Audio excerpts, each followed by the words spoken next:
नमस्कार दोस्तों, स्वागत है आपका एक बार फिर से हमारे YouTube चैनल में। और दोस्तों, बहुत पहले हमने एक वीडियो बनाई थी भूटिया बकरी और उनके वफादार कुत्ते, वो काफ़ी पॉपुलर हुआ।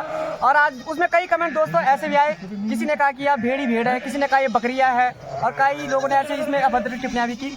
तो दोस्तों, आज हमारे सामने हैं जिन्हें आप कुछ लोग गद्दी, कुछ लोग भेड़ पालक और ना जाने कितने नामों से आप इन्हें पहचानते होंगे, और शायद अक्सर आपने इन जैसे लोगों को अपने आसपास देखा होगा। तो हमारे यहाँ बर्फ़ गिर जाती है, इसलिए हम लोग आजकल नीचे को आ जाते हैं, और जैसा नीचे गर्मी हो जाती तो इसलिए फिर बाद में वापसी अपने घर को प्रस्थान करते हैं। तो ये आपका कह सकते हैं, ये जो आपकी लंबी यात्रा है, ये कितने महीनों के अंतराल की होती है लगभग? ये हमारे ऐसा होता है कि जैसा 2-2.5 महीने तो नीचे जाने में लग जाते, और 2-2.5 महीने ऊपर वापसी में हो जाते। 4-1 महीने नीचे काटते हल्द्वानी। हमारे यहाँ घास चारा नहीं होता, तो इसलिए नीचे आना पड़ता हम लोगों को। तो दोस्तों, इनका कहना है कि ये हिमालय के निकटतम क्षेत्र से आते हैं, हर्षिल से कहते हैं। इनका कहना है कि हर्षिल से ये आते हैं, और वहाँ पर चारा नहीं मिल पाता, पर्याप्त मात्रा में चारा नहीं मिल पाता, इसलिए इन्हें यहाँ इतने लंबे लंबे यात्रा करनी पड़ती है। तो सर, ये बताइए आप कि जो ये सारी बकरियाँ हैं, ये आपकी अपनी है या किसी और की है? सर, ये कुछ अपनी भी है, कुछ जैसा भाई लोग हैं इनकी भी है, सभी लोग 2-4 आदमी जैसे हम लोग हैं, तो सभी लोगों की मिला जुला के। तो जैसा कोई ऐसा है यहाँ नौकरी कर रहा है, तो कोई अपने है, तो ऐसा करके हमारा व्यवसाय चलते रहता है। 100-200 बकरियाँ ऐसे होंगी या फिर इनमें और को भी होंगी गांव के, जो आपके गांव के हैं उनके भी है इसमें? और की नहीं है, बस जैसा नील मालिक जैसा मैं हो गया। अच्छा, फिर उसके बाद और 100 किसी की है, 50 किसी की है, मतलब अभी जितने भेड़ पालक हमें दिखा दे रहे हैं 5-6 भाई लोग हैं, इनमें सबसे ज्यादा भेड़ें आपकी है, यानी इसमें ये कहा जा सकता है। तो एक बकरी की कीमत लगभग कितने से और कितने तक की बिक जाती है ये बकरियां लगभग आपके हिसाब से? ऐसा है, जैसा बकरी है उस हिसाब से दाम है इसका। जैसा खस्सी होता है, कोई 15,000 का भी है, कोई 18,000 का भी, 4,000 का भी है, 2,000 का भी है, जैसा जैसा मतलब ये माल है और कीमत भी होता है इनका है। यानी कि जिस हिसाब से इनके मांस और इनके बस जी जी जी, हाँ जी हाँ जी, होता है। और जो ये बहुत से लोगों का कहना होता है कि इनके जो बकरियों के ऊपर बाल होते हैं, हाँ जी, ये जो बाल है इनको काट कर हमारे लिए जो ये बनियान, ये जो हमारे स्वेटर होते हैं, बकरियों के बाल के नहीं होते। ये जो भेड़ है हमारे यहाँ, तो भेड़ के ऊन की स्वेटर बनती है। तो आपके पास भेड़ और बकरी यानी दोनों, भेड़ और बकरी दोनों है? हाँ जी हाँ जी हाँ जी, जैसा ही बकरी है, इनके बाल तो हम लोग काटते नहीं है, क्योंकि बकरियाँ क्या होता है, ठंड ज्यादा मानती है। जी बिल्कुल। तो भेड़ जो है तो साल भर में 2 बार ऊन कटती है इनकी। तो जो ऊनी स्वेटर बनते हैं, ये भेड़ के बालों से बनते हैं, बकरियों के बालों का इस्तेमाल इसमें नहीं किया जाता। बकरियों के बाल जैसा कोई मर गई या कुछ हो गया, तो उसके बाल का क्या होता है, जैसा रस्सी बना लेते हैं हम लोग अपने यूज करने के लिए, घास लकड़ी पानी के लिए, तो घोड़े के लिए सामान रखने के लिए।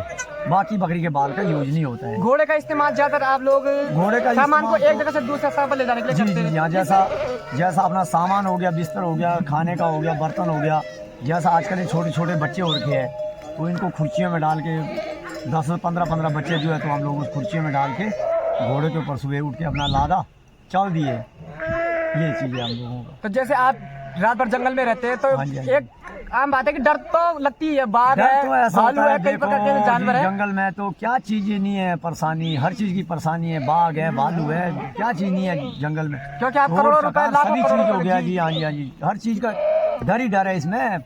और ये है कि अब थोड़ा बहुत अपना कभी किसी भेड़ पालक की बकरी चुराने का जो आपकी सोच है उसको त्याग दे दोस्तों। तो सर, ये बताइए आप कि जो आपके पास भोटिया कहा जाता है कि भेड़ पालकों के पास भोटिया नस्ल के कुत्ते पाले जाते हैं, तो सर ये भोटिया नस्ल के कुत्ते आपके पास आते कहाँ से सर? ये भोटिया नस्ल के जो है, पहले हमारे ऊपर जो जैसा मतलब जितने भी हमारे ऊपर पहाड़ी क्षेत्र से जो हमारे भूटान था, वहीं से ये नस्ल शुरू हुई। अब तो मतलब मिक्स हो गई है, दोगला टाइप में हो गए अब ये। तो पहले क्या था, असली प्योर भोटिया जो था वो तो अब कहाँ रहा, वो तो बहुत कम मिलता है। पर फिर भी उनकी जो दोगली नस्ल है वो अभी तक भी है हम लोग, किसी किसी को अच्छी है, और बाकी तो ऐसा है कि अब चलो वैरायटी मिलता जुलता ही और है सारे में। तो अभी आपके पास लगभग कितनी बकरियां होंगी कुल मिला के, भेड़ और बकरी दोनों मिला के? दोनों मिला के हमारे पास है 600 से ऊपर ही है अभी लगभग। हाँ जी हाँ जी। तो 600 बकरियों की लगभग कीमत क्या होगी अभी इस समय? कीमत तो क्या है, ये लगा लो आपकी, अगर माना थोड़ी देर के लिए जोड़ लो आप, अगर 8-10 हज़ार के एक भी मान लो, तो जोड़ लो आप 600 माल का कीमत। तो दोस्तों इक्वल टू कर लीजिए 600 इक्वल टू 7000। और दोस्तों आज कई दिनों बाद हम आपके इतने कमेंट आए कि दोस्तों ये बकरियां इनकी अपनी होती है, ये भेड़ है, बकरी है। तो दोस्तों आज खुद भाई ने हमें बताया कि इनमें भेड़ और बकरियां दोनों मिली होती है। हाँ जी हाँ जी, बकरी जो है तो लंबे बाल वाली होगी, बड़े सींगों वाली होगी, और भेड़ छोटे छोटे, सींग भी छोटे होते हैं, कोई बिना सींग के होती, और बाल भी छोटे हैं। तो जैसे लगभग आपके पास कोई जैसे गांव से भी आते होंगे, जिस गांव में आप जाते होंगे, जिस क्षेत्र में जाते हाँ जी, हाँ होंगे, जी, तो हाँ वहाँ के लोग अक्सर आपको कहते होंगे कि हमें आप यहाँ से आपके लिए भोटिया कुत्ता होते हैं आपके हाँ पास, जी, उनकी हाँ जी। मांग होती है ज्यादा पहाड़ों में हाँ जी, हाँ जी, हाँ खासकर। जी। तो आपको किस तरह से इन कठिनाइयों का सामना करना पड़ता है? कई लोग इस कुत्ते के बारे में आपसे डिमांड करते होंगे। बहुत डिमांड करते हैं हमसे कि हमको भोटिया कुत्ते का बच्चा ला के देना, पर उतनी डिमांड कहाँ कर पाते हम लोग पूरी। ये तो ऐसा है कि 2-4 हो गए अपने पास तो ले लिए किसी ने। तो प्राइस क्या होता है लगभग 2-3 महीने का? प्राइस ये होता है भाई जी, इसमें भोटिया कुत्ते की तो प्राइस ऐसा है कि 20,000 जोड़ा भी है, 25 भी है, 30,000 भी है। और जैसा हम लोग बड़े भोटिया अपने पास नहीं है बड़ा कुत्ता, तो 40-40, 60-60, 80-80 हज़ार तक भी हमको खरीद के लाना पड़ता है। जो ओरिजिनल अच्छा भोटिया कुत्ता है तो उसको हम लोग जो है तो अपने लिए भी जो खरीद के लाते हैं तो 40-80, 80 तक हज़ार तक भी कीमत लगाते हैं हम लोग। तो जैसे हम भी बकरियां पालते हैं, आप लोग भी बकरियां पालते हैं। हाँ जी, हमारे यहाँ पहाड़ी नस्ल की बकरियां होती है, काली कुछ लाल। जी जी जी। आपके यहाँ भेड़ों के लंबे लंबे बाल होते हैं। हाँ जी, इसका तो आप लोगों की ऐसी है ना, ये छोटे पहाड़ी नस्ल की हुई आप लोग हैं, और हमारे ये जो बकरियां हैं ये मतलब बिल्कुल बर्फानी इलाके की है। जो आप लोगों की यहाँ की जो बकरियां ये हमारे यहाँ बर्फ़ में नहीं रह पाती, और ये जो है तो बर्फ़ में रह जाती है, ये फ़र्क है। इनको ठंड जो है तो कम महसूस होता है। आपको दोस्तों बता दूं, इस समय मैं हूँ पौड़ी जिले के बिरोखाल ब्लॉक के बैजरो मार्केट से ऊपर एक हाइट पड़ती है।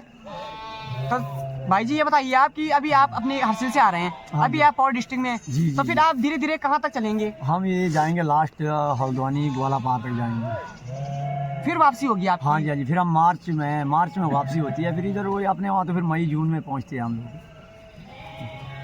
तो दोस्तों जैसा कि आप सभी जानते हैं कि काफ़ी कठिनाइयों भरा होता है ये जीवन की, भेड़ पालक का जीवन। अपने घर से इतनी दूर, अपने परिवार से दूर, ना जहां आप अपने बिस्तर पर लेटे होंगे फ़ोन पकड़े हुए, वहां इन लोगों को अपनी जान की फिक्र ना करते हुए इन भेड़ को और जो यहाँ पर बकरियाँ इनकी रक्षा करनी पड़ती है। और साथ ही साथ यहाँ पर जो कुत्ते होते हैं वो भी अपनी वफादारी का सबूत दे जाते हैं। और यहाँ पर जब बाघ आता है तो यहाँ पर जितने भी कुत्ते हैं वो कुत्ते उस बाघ को भगाने में और ज़्यादा जरूरत पड़ने पर उनको मार गिराने में भी सक्षम होते हैं। करते हैं आप सभी लोगों का धन्यवाद, भाई जी लोगों का, जो आप लोगों ने अपना इतना बहुमूल्य समय हमें दिया। और काफ़ी रात हो चुकी है। हाँ जी, हाँ जी, हाँ जी। और धीरे धीरे आप भी देख सकते हैं कि यहाँ पर उनके खाना बनाने का जो समय है वो भी धीरे धीरे नजदीक आ रहा है। अब वो खाना बनाएंगे और खाना खाकर यहीं पर सोएंगे। और सुबह के 4 बजे जब आप अपने बिस्तर में सोए होंगे ठंड से, उस समय सुबह 4 बजे अपने जो इनका सफर है उसमें ये सुबह निकल पड़ेंगे। तो दोस्तों मिलते हैं नए ब्लॉग में नए सिरे से, तब तक के लिए धन्यवाद।